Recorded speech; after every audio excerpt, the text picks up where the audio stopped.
இந்த தூய ஆவியின் திரியேக ஆசீர்வாதம் நம் அனைவரையும் ஆசீர்வதித்து காப்பதாக. அன்புக்குரிய இறை மக்களே, உங்கள் அனைவருக்கும் புதிய ஆண்டினுடைய வாழ்த்துக்களை நான் கூறிக்கொள்கிறேன். இந்த காணொளி வழியாக நீங்கள் பெற்று வருகிற ஆசீர்வாதம் இந்த புதிய ஆண்டிலும் கூட இந்த ஊழியத்தை புது பொலிவோடு, புதிய சிந்தனைகளோடு, புதிய தேவ சித்தத்தோடு செயல்பட கடவுள் நமக்கு அருள் செய்திருக்கிறார்.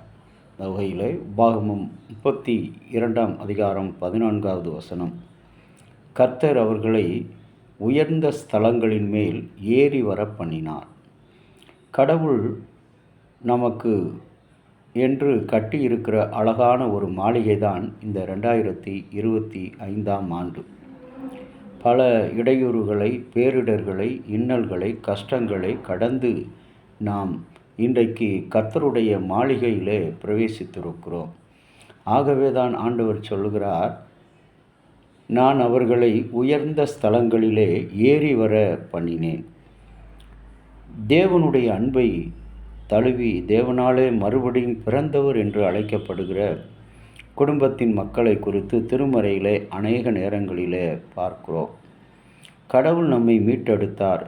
தற்போது ஜீவனுள்ள தேவனுடைய வார்த்தைகளை இந்த ஆண்டினுடைய 2ஆம் நாளில் உங்களோடு கூட பகிர்ந்து கொள்வதில் நான் மிகவும் மகிழ்ச்சி அடைந்து கிறிஸ்துவின் சுவிசேஷத்தை அதிகமாக உங்களுக்கு அறிவிக்க கடவுள் இந்த வாய்ப்பை கொடுத்தார். நாம் கிறிஸ்துவின் விசுவாசிகளாக இருந்தால் நாமும் தேவனுடைய நற்செய்தியையும் அவருடைய அன்பையும் பகிர வேண்டும். 2024ஆம் ஆண்டு துவக்கத்தில் எப்படிப்பட்ட கிருபை நிறைந்த வார்த்தைகளை நாம் பெற்று இருந்தோம். இயேசு தேவனுடைய வார்த்தை என்பதின் அர்த்தம் என்ன என்பதையும், இந்த புதிய வருஷத்தில் நம்முடைய வாழ்க்கையை அந்த வார்த்தை எவ்வாறு மாற்ற முடியும் என்று சொல்லி பயத்தோடும் அச்சத்தோடும் பிரவேசித்திருக்கிற ஒரு புதிய வாழ்வு. இன்றைக்கு பணிக்கு செல்கிற மக்களாக இருக்கட்டும், பல காரியங்களை செய்ய துவங்குகிற மக்களாக இருக்கட்டும், ஒரு விதமான அவிவிசுவாசம், நம்பிக்கையின்மை, அச்சம், பயம் இவைகள் வரும்.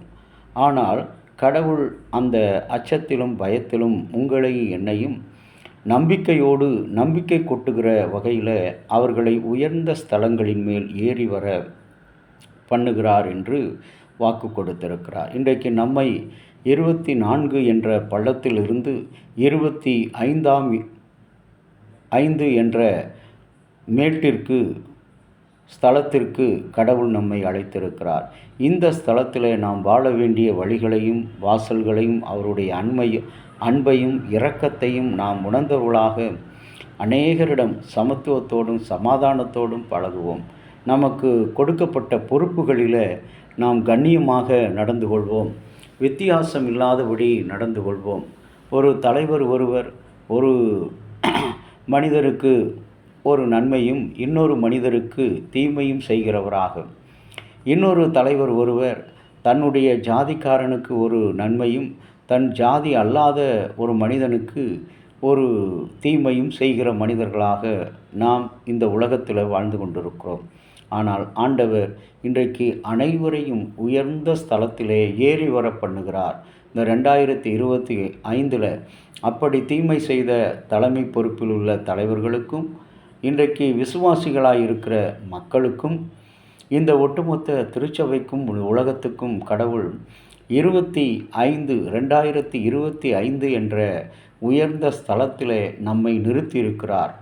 இந்த நம்பிக்கையோடு நாம் தொடர்ந்து இந்த வருடத்தில் பயணிப்போம். கர்த்தர் நம் அனைவரையும் இந்த நாளில் விசேஷமாக விபூஷன் என்ற விருதை இந்தியா அறிமுகப்படுத்தின நாள்.